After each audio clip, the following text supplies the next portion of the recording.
Te damos la bienvenida al podcast Un Manual para tu Cerebro, que creamos porque toda máquina perfecta, o en nuestro caso imperfecta, debería venir con instructivo.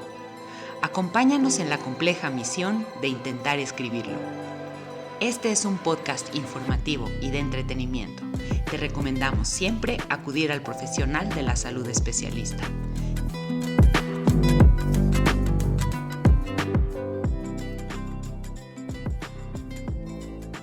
Hola, espero que estén listos para escribir un nuevo capítulo de nuestro manual para el cerebro. El día de hoy, como siempre, me acompañan mi amiga Sara y Julia. Hola, hola. Hola, chicas. El día de hoy escribiremos un capítulo muy interesante en nuestro manual. El tema, aunque un poco escabroso, es parte de nuestra vida cotidiana más de lo que creemos, o al menos más de lo que yo creía. Y eso es lo que más me sorprendió al estudiarlo. Vieran, vamos a tratar la agresión y la violencia. Que claro que no es lo mismo, ¿no? Y a veces lo confundimos. Sí, no es lo mismo. Incluso he estado dudando cómo ponerle el título al episodio, porque me late que si se lo ponemos así directo, habrá gente que le tenga repele o que crea que es completamente ajeno a él o a ella, ¿no? Pero de verdad este tema tiene que ser parte de todos nuestros manuales. De entrada, como siempre, vamos a definir los conceptos para aprender y quedar bien claros. Agresión procede del latín agredi, que significa ir contra alguien con la intención de producirle daño. Esta definición queda muy clara. Sin embargo, la definición de violencia tiene un poco de truco. Violencia es una palabra que deriva de raíz indoeuropea que básicamente quiere decir fuerza de vida. O sea, cosa que yo no me hubiera imaginado. No, yo tampoco. No, resulta que los estudiosos hacen referencia a que en la antigüedad la violencia era una cualidad, o a lo mejor estaba como que no igual de definida como ahorita, ¿no? Entonces esta cualidad del héroe con espíritu combativo y fuerza física sobresaliente, combinada con un impulso de agresividad, o sea, la del guerrero legendario, ¿no? Ya durante el paso del tiempo se empezó a redefinir el concepto y darle una connotación ya como más negativa, por decir, ¿no? Para los tiempos modernos. Así que actualmente se puede definir como amenaza o uso de la fuerza con intención de causar heridas físicas, daño o intimidación a otra persona. O conductas que intencionalmente amenazan o infligen daño físico sobre otros. Podemos decir que la agresión queda muy clara, es hacerle, con la intención de hacerle daño a alguien. ¿Y la violencia tiene que ver con el poder? Ahí va. La diferencia entre ambas es poco clara, pero en términos generales, para la investigación social y psicológica, la agresión es un acto animal instintivo con un importante factor de adaptación y evolución. Por ejemplo, el uso de fuerza para defenderse, asegurar la supervivencia, el territorio, comida o pareja. Lo hacemos todos los animales. Mientras que violencia es una característica puramente humana, una conducta social y consciente que tiene como objetivo dominar y dañar sin ganancia real a la evolución de la especie. O sea, no hay una ganancia real a la comunidad, por decir. O sea, podemos utilizar el término violencia para referirnos a conductas agresivas que se encuentran más allá de lo natural en el sentido adaptativo. O sea, hace más allá de la defensa. Sí. Más allá de sobrevivir, más allá de defenderme para sobrevivir. Sí. Eso está muy, muy interesante porque ¿dónde está el límite, no?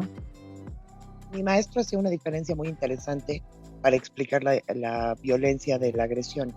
Y decía, por ejemplo, agresivo es el león. El león es agresivo, está cazando a la gacela, se va encima, ¿no? La desgarra y se la come, esa es agresión.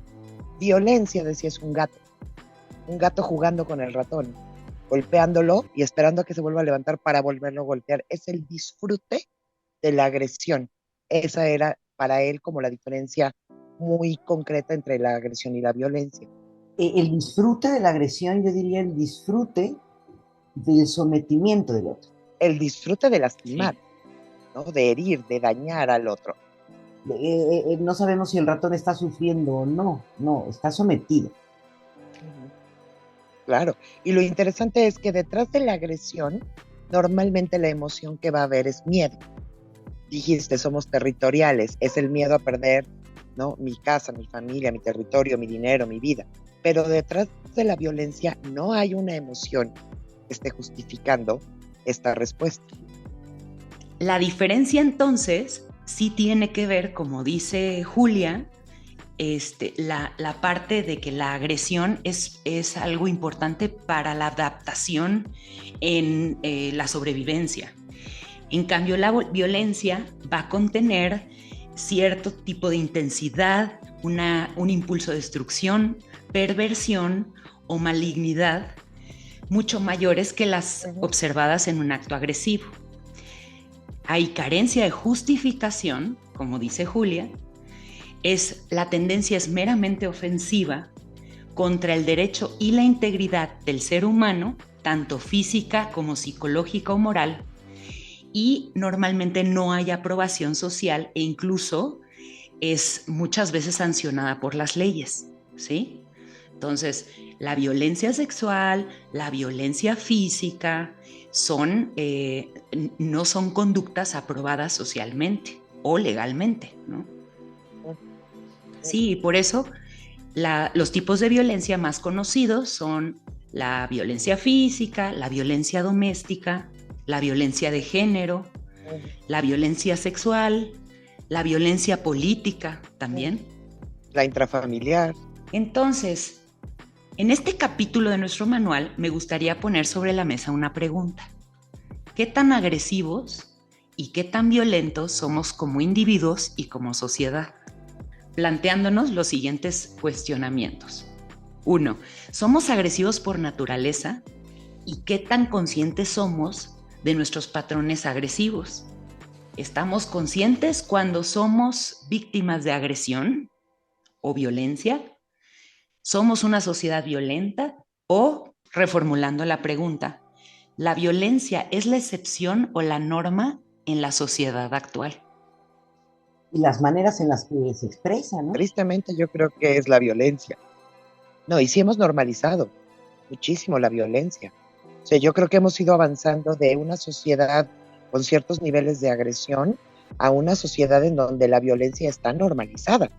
O sea, ya no le llamamos violencia a cosas que son violentas porque son comunes.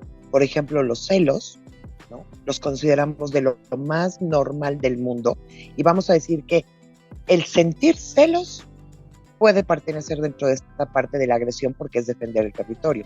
Pero la manera en que yo manifiesto mi conducta celopática, esa es la parte en donde se vuelve violenta, pero es normal. Prohibir, amenazar por ejemplo, a la pareja o a los hijos, ¿no? Pedir que mientan en tu nombre, todo este tipo de cosas son parte de la violencia, pero lo tenemos tan normalizado que entonces es bien fácil, ay no, llaman por teléfono y entonces contesta el niño y entonces la mamá dice, dile que no estoy, ¿no? Y eso es estamos fomentando la mentira que es parte de esta parte violenta o la manipulación, sí, ¿no?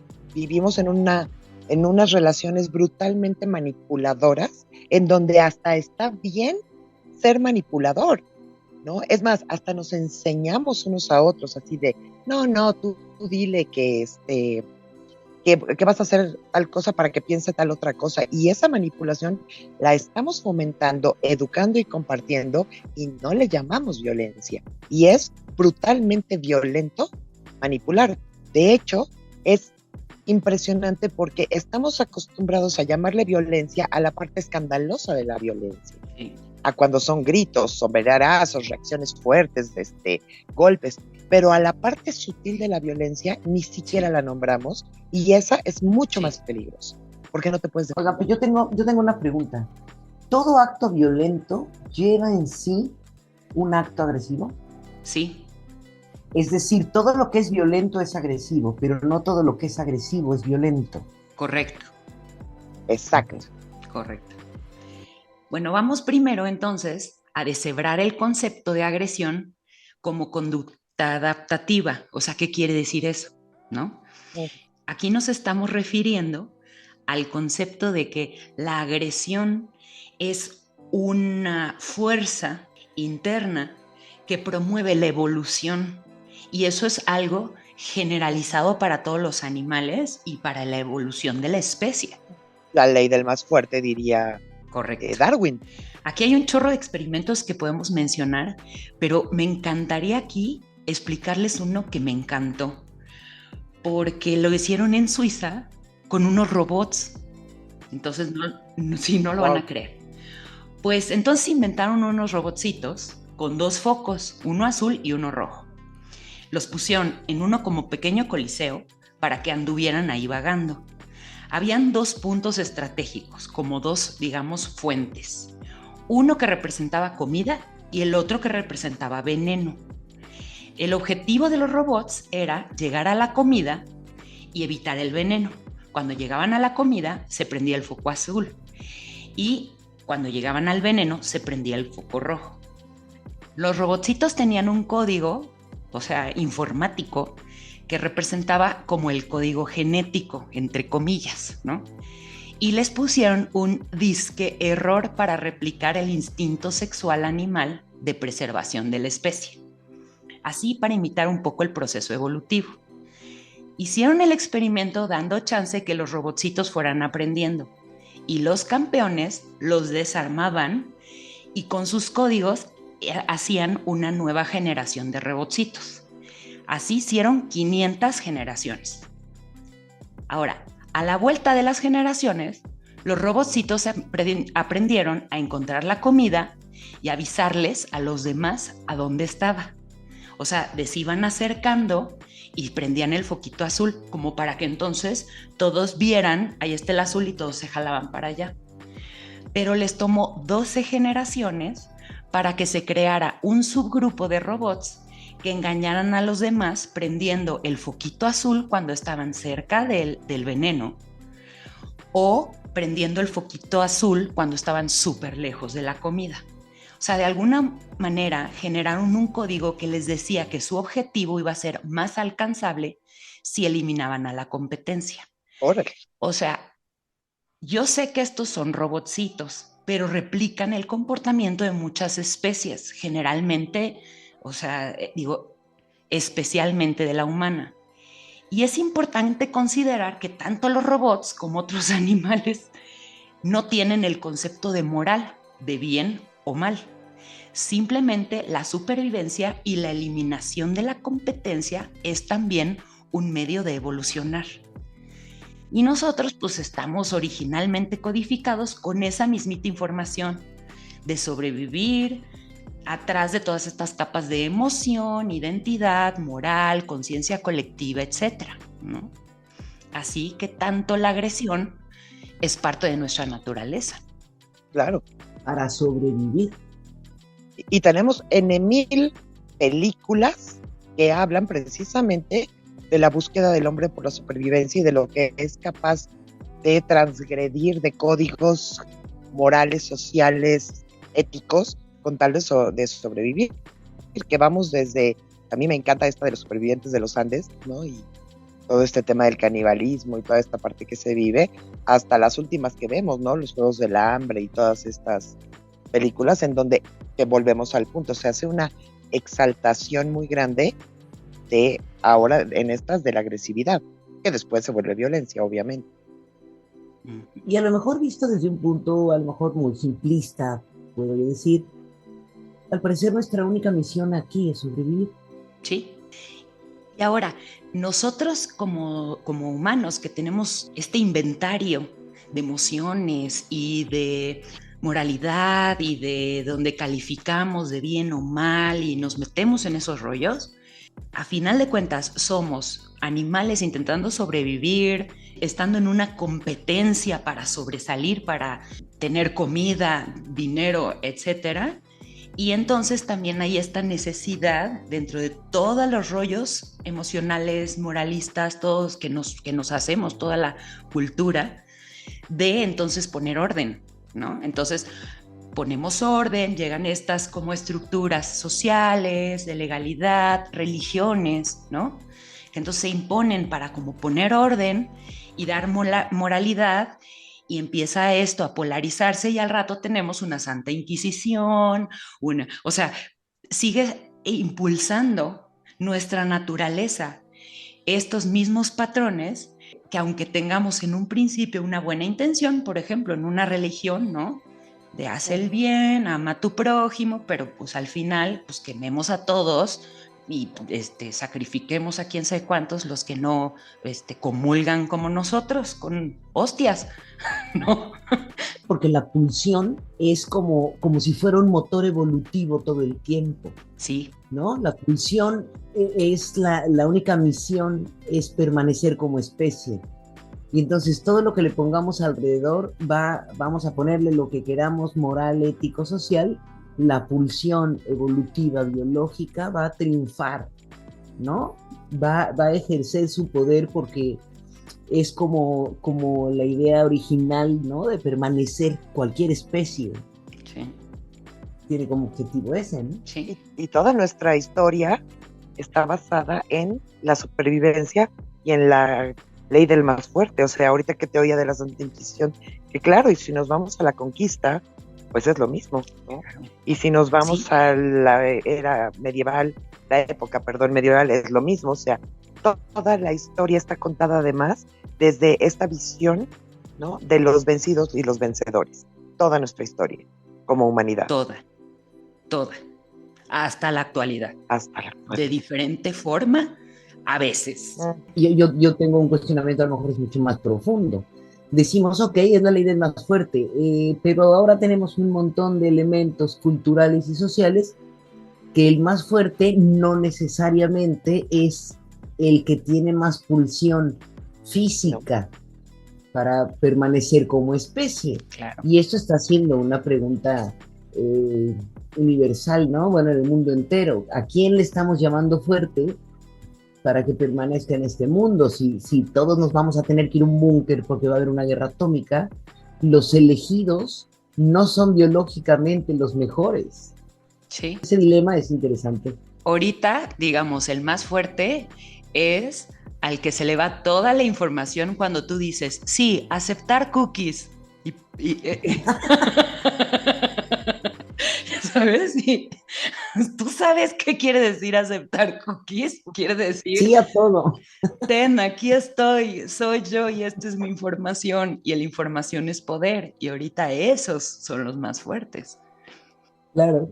Sí, que de hecho es de lo que en algún momento hablabas, Sara, de este surcoreano Byung, ay Dios, no me acuerdo el nombre, que habla de esto, ¿no? De la información. Yo te iba a decir Kim, el del Corea del Norte. No, está cañón. Byung algo que habla de la infocracia, ¿no? O sea, cómo pasamos de la democracia a estar ahora en la infocracia. No, porque al final es como no sabemos autogobernarnos, no podemos llegar a la autocracia, siempre estamos permitiendo que haya algo que nos domine. Por eso estoy de acuerdo, ya la fuerza, ya el más fuerte no necesariamente es el físicamente más fuerte, que ha ido cambiando de época en época, ¿no? Sí. Le hemos significado lo fuerte. Sí. Byung-Chul Han. Gracias por sacarme de...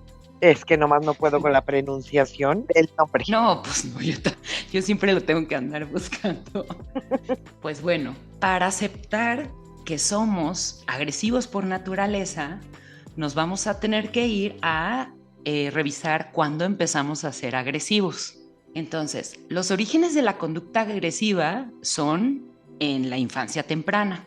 Específicamente, la agresión física empieza a finales del primer año de vida. Entonces, es normal. Obviamente sí, hay niños más agresivos, hay niños que desarrollan tendencias de pegar, morder, patalear de más del promedio, ¿no?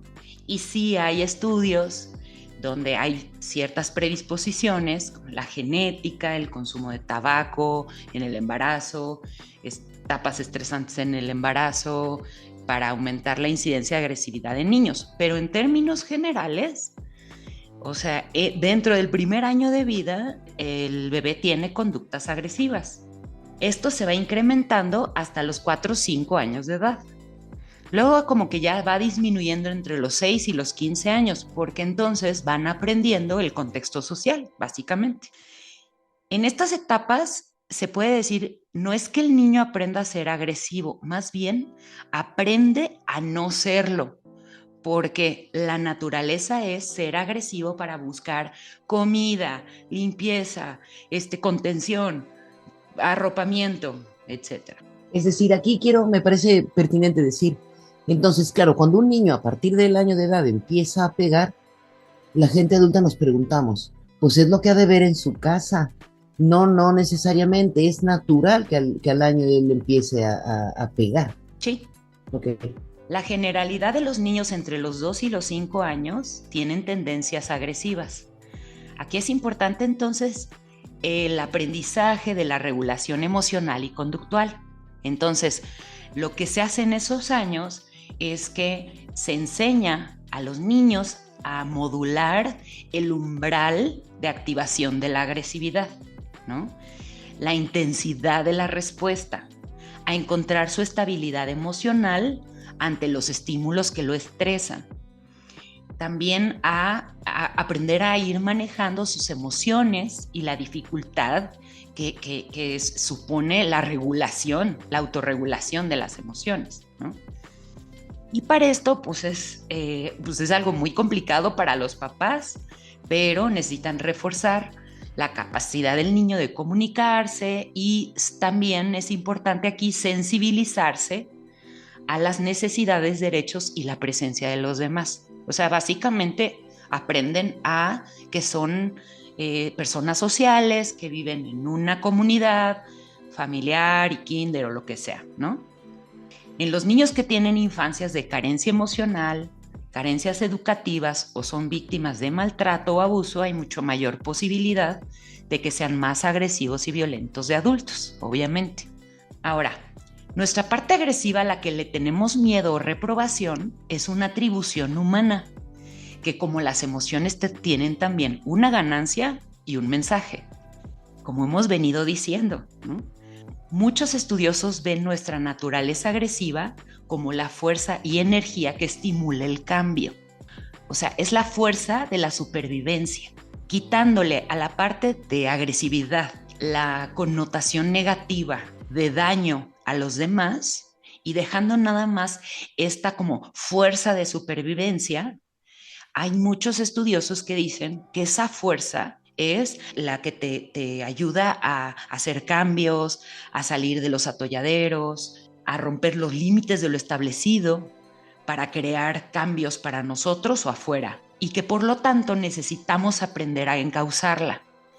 Entonces, este bebé que está en paz y de repente tiene hambre y entonces rompes con esta parte del impulso de llorar y de ser agresivo, eso nos acompaña hasta la adultez. O sea, de que estamos en paz dormidos y necesitamos este acto como de romper la barrera del sueño, iniciar un día, pararnos y eso se puede considerar también esta fuerza de supervivencia y también hay gente que la nombra como fuerza agresiva, pero digamos sin connotación negativa, ¿no? Esto está interesante. Como estaba pensando en que Freud lo definió como muy claramente cuando hablaba de que la pulsión, que decía a la que le estaba llamando Sara, que hacía referencia y que estamos hablando de este tema de la pulsión de la supervivencia, la dividió en pulsión de vida y pulsión de muerte.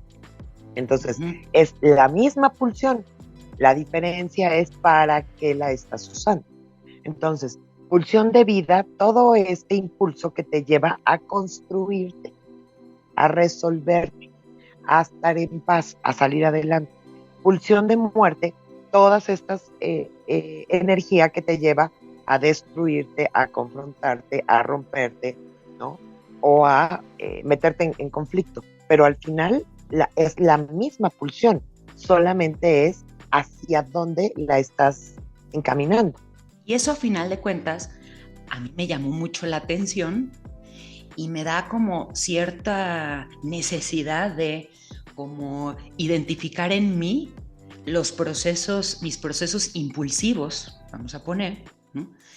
Mi impulso para no nada más identificar y aceptar mis conductas agresivas que pueden generar un daño hacia los demás, y también deshebrarlas de el impulso de supervivencia que trae conmigo, o sea, el aprendizaje, el cambio, el ejecutar, la acción, ¿no? Uh-huh. Es como, ok, está esta sensación, esta pulsión, esta agresividad dentro de mí, ¿no? Uno, ¿cuándo se activa? Eso está padre ubicar, ¿no? O sea, ¿cuándo se está activando y hacia dónde la voy a dirigir? Mi maestro decía mucho, sublima la emoción, me decía, ¿no? O sea, la emoción que estés teniendo en ese momento, especialmente si estamos hablando de miedo o de enojo, me decía, la tienes que transformar en algo que sea funcional para ti, porque volvemos a lo que hemos venido diciendo. Si estamos hablando de que el impulso de agresividad es natural y está dentro de mí, lo único que puedo hacer con él es dirigirlo para que se vuelva un motor para ir adelante y no una bomba nuclear que me destruya. Sí. Entonces aquí a mí se me hace interesante identificar así como un poquito los tipos de agresión que hay. Bien. Y aquí se me hace interesante por lo que decías, Julia, en un principio, que luego no ubicamos tipos de agresiones porque no es me bajo con un bat del coche a pegarle de golpes al que se me metió en la calle, ¿no? O sea, que me encantaría. Sí. Que me encantaría tener la capacidad de bajar y hacerlo sin pensar en las consecuencias, porque con qué gusto daba yo de batazos. Entonces, tipos de agresión. Hay mil clasificaciones de la agresión. Entonces, voy a dar un par nada más, como para darnos una idea, porque a mí me llamó mucho la atención que hay conductas que yo no identificaba como agresivas, que hago yo, que soy según, un alma buena. La Madre Teresa de Calcuta vuelta a nacer, tal cual. No. Bueno, entonces, tipo de agresión se puede clasificar por su naturaleza, o sea, agresión física, que es ataque a un organismo mediante armas o elementos corporales con conductas motoras y acciones físicas, el cual implica daños al otro, daños físicos, ¿no? Entonces ese nos queda súper claro. El bat. Sí, el bat, el puño, la bofetada, el zape también. La pistola, bien dices. Hay gente que es muy física y que luego, chistín, pero te da de manacitos, ¿eh? Eso es agresivo. Claro. Sí, claro. Bueno, agresión verbal, que es la respuesta oral que resulta nociva para el otro, que puede ser a través de insultos o comentarios de amenaza o rechazo, ¿sí? El sarcasmo es una extraordinaria manera de ser violento verbalmente. Sí. O agresivo verbalmente. El sarcasmo es brutal. Sí, o sea, te puedo agredir no nada más diciéndote, mira, hijo de te voy a hacer esto y lo otro, sino que puedo incitar con mis palabras a sobajarte o rechazarte, ¿no? Y eso es agresivo. Claro, apenas el fin de semana pasado, teníamos precisamente esa discusión porque estábamos oyendo a esta chava Mon Laferte cantando y entonces yo volteo y le digo a mi pareja, ¿no? A esa canción me gusta mucho y su respuesta fue, ¿cómo? Pero eso es arte. A ti te gusta más Flans y esas cosas, ¿no? Hijo de Dios. Yo, hijo de la fregada, ¿no? Le dije, eso es violencia. No, ¿cómo no? Y trataba de arreglarlo. Yo, ya ni lo intentes. O sea, neta, ya no lo intentes. Pero esta discriminación, ¿no? Intelectual, dije, canijo. Entonces, bueno, ya les contaré que no hubo divorcio porque yo sí soy alma buena, pero de verdad sí dije, órale. Y en otro momento, sin conciencia de esto, nos reímos, ¿no? O sea, que eso es a lo que hablamos de esta normalización. ¡Ay, qué chistoso! Pero no es chistoso. Sí, no es chistoso. Exacto. Que te dan un zape muy, como dice Alma, muy chistín, pero no es chistín que te agredan. Sí, no. ¿No? Y ese es otro de los caminos que hemos utilizado para normalizar este tipo de conductas. Reírnos. Sí. ¿No? Era una broma, ¿por qué te estás ofendiendo? ¿No? Ay, nada más era jugando. Y además, en esta reacomodo de palabras, entonces al final no nada más terminas aceptando la agresión, sino hasta sintiéndote culpable, ¿no? Por no pensar que está padrísima. Sí. ¿Qué otra clasificación? Otra es agresión social, y esa me impresionó mucho. Es la acción dirigida a dañar la autoestima de los otros, su estatus social o ambos a través de expresiones faciales, desdén, rumores sobre otros o la manipulación de las relaciones interpersonales.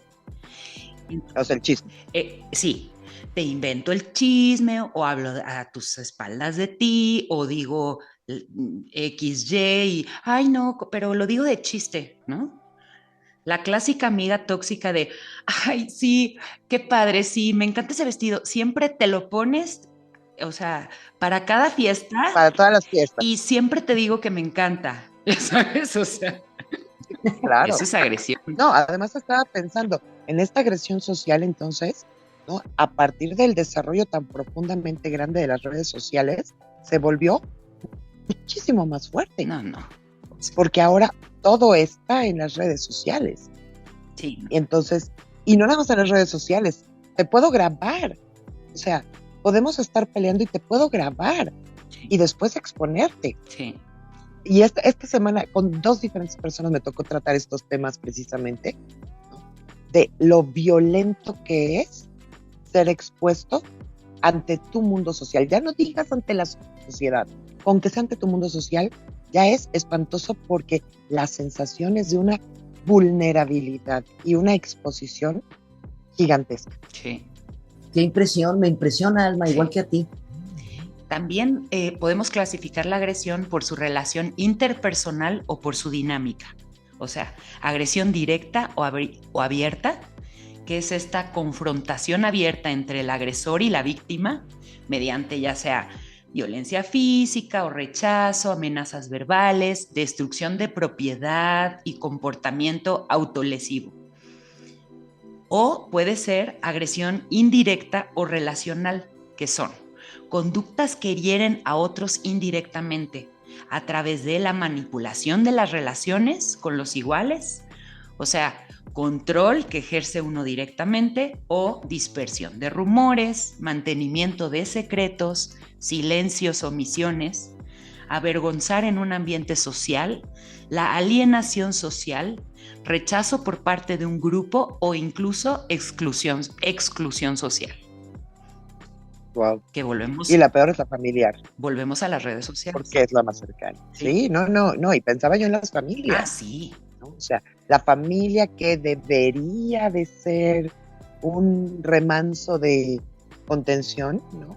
Dijiste secretos, dije, no, sí. O sea, la cantidad de secretos tan grandes que hay, ¿no? Familiarmente, o la cantidad de juicios que se están haciendo unos a otros todo el tiempo, o que nos estamos haciendo unos a otros, se pone muy rudo. Y que no se nombran. Sí, y que no se nombran. Sí. Que todos sabemos de qué estamos hablando y de quién estamos hablando y qué estamos diciendo, pero nadie se atreve a voltear y decir, sí, estamos hablando de ti. Uh-huh. Sí, todos creemos que tú tal cosa, o no es en la familia, pues es el inicio, es donde aprendemos. Claro. A excluir, a manipular, a ofender, a agredir. Sí. Claro, y además dentro de esta misma violencia, ¿cómo le dijiste? ¿Indirecta o cómo dijiste, Alma? Sí, indirecta o relacional. Esta violencia indirecta, estaba pensando que yo creo que una de las grandes instrumentos para ejercer esta violencia es el yo soy así. esa es brutal, porque entonces ya con eso aparentemente es como pócar de haces, ¿no? Matas todo. Sí. Entonces con la justificación de es que yo soy así, no sé por qué te ofendes, yo soy muy directo, no sé por qué te ofendes, yo soy de contacto físico, ¿por qué te ofendes? O sea, el yo soy así es una de las extraordinarias maneras de justificar toda mi conducta de violencia, ya sea directa o indirecta. Sí. Y es fuertísima, porque con eso, y además entonces ya se victimiza la situación y entonces ya es que tú no me entiendes, porque si yo no puedo ser como soy enfrente de ti, entonces ¿qué me queda en esta vida? Y se pone brutal la agresión a través de esta justificación de yo soy así. O, ay, mira, pobrecito, ¿no? Como ha sufrido tanto, ves, es que tú no entiendes, se le está autorizado o permitido hacer lo que sea, pasar por encima de la gente. ¿Cuántas personas ya grandes son maltratadoras, ¿no?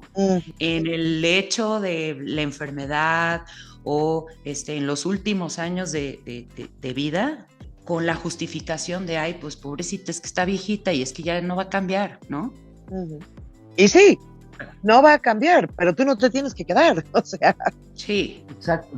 No, si te puedes quitar, no irte de la persona. Obviamente hay responsabilidades y hay asociaciones y todo, pero te puedes quitar. Cuando el otro está ejerciendo una conducta agresiva directa o indirectamente contigo, te puedes mover. Sí.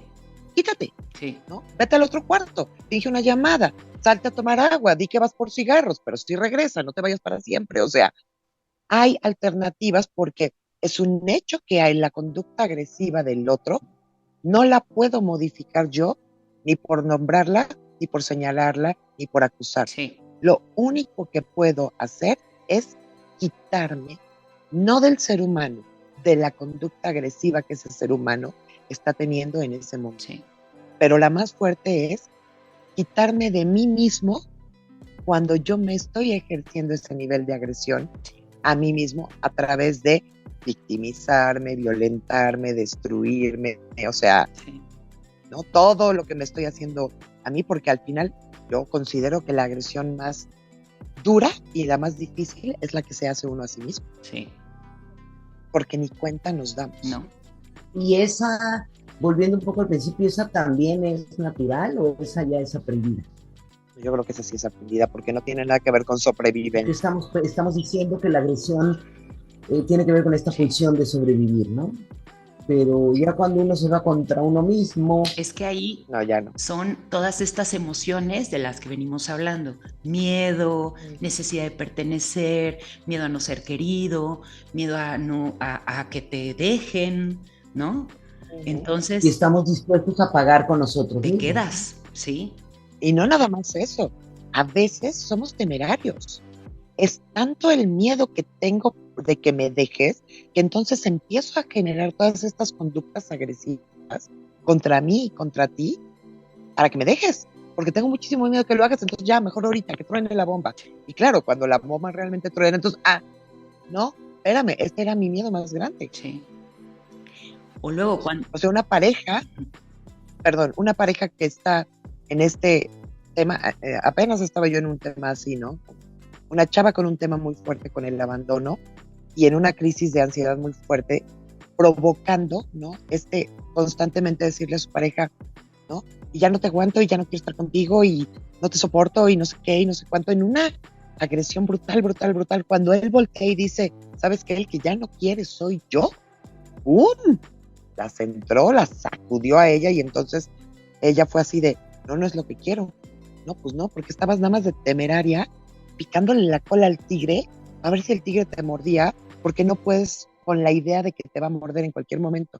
Que a lo mejor el tigre nunca te iba a morder, pero tu miedo es tan grande que te hace entrar en esta conducta temeraria en donde eres brutalmente agresivo con el otro y contigo misma. Sí.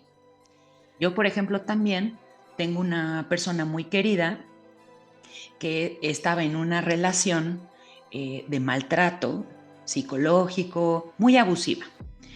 Y entonces, años y años y años y años, se arma de valor, pone un límite y se va. Pero la relación no es una pareja.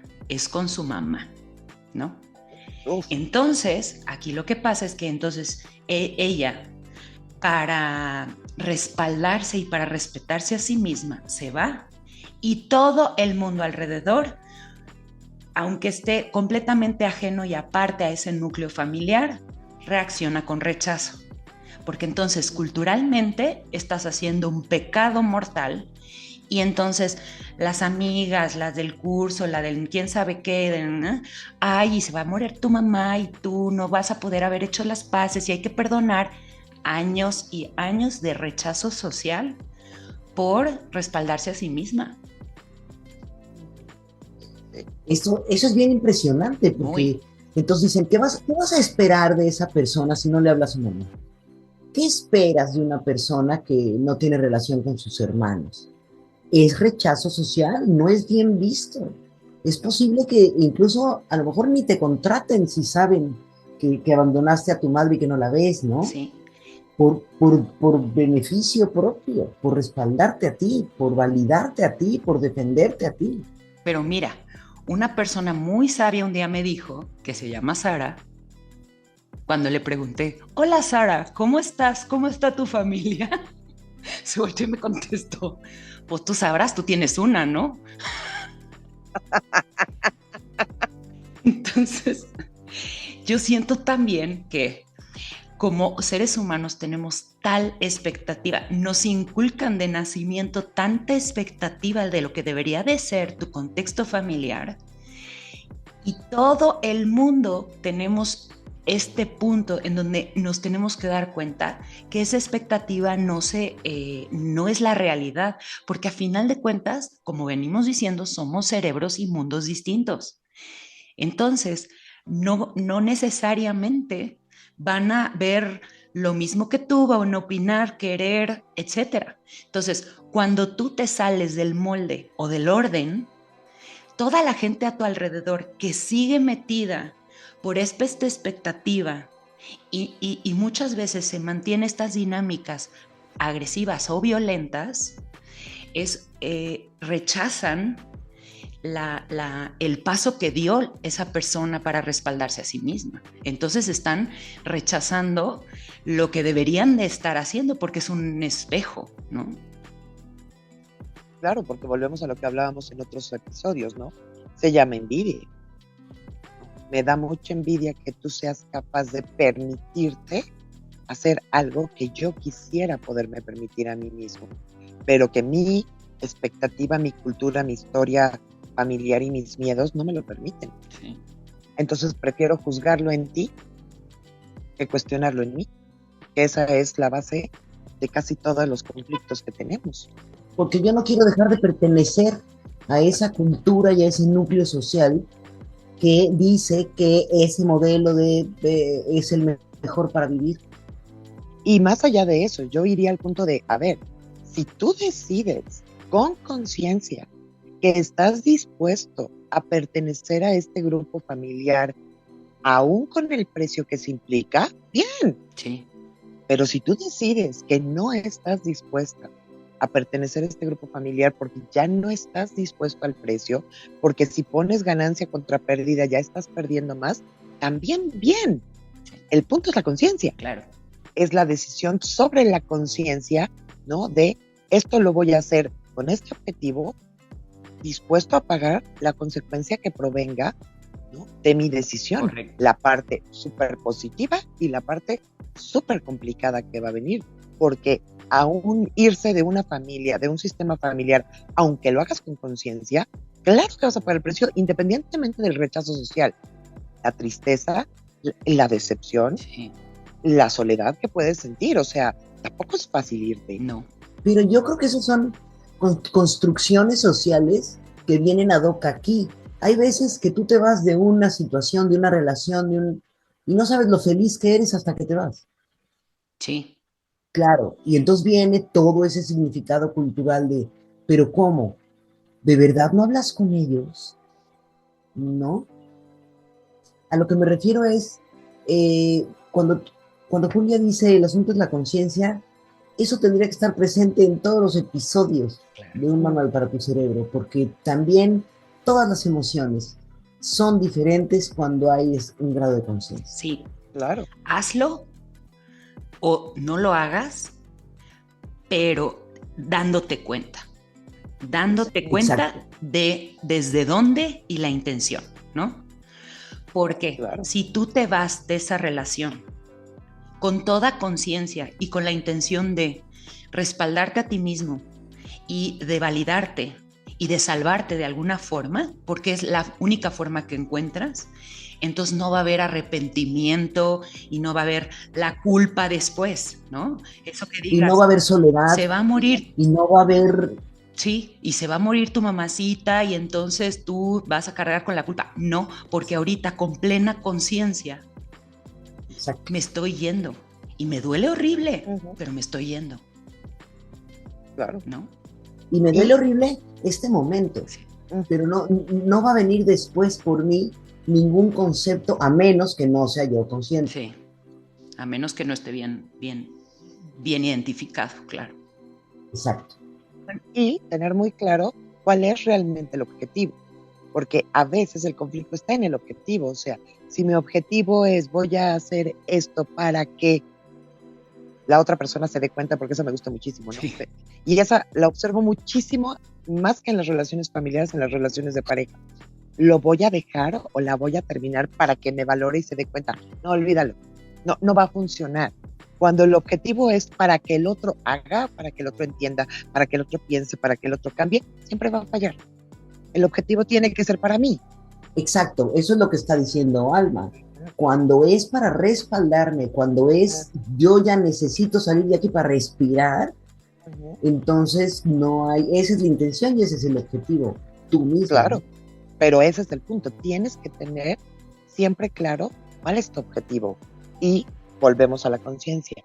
Si tu objetivo no es real, no va a funcionar, busca un nuevo objetivo, porque esta idea de, ahora platicaba yo con una persona y me decía, es que yo cedo, ¿no?, mucho en cierta situación que tenía ahí para que el otro no se enoje.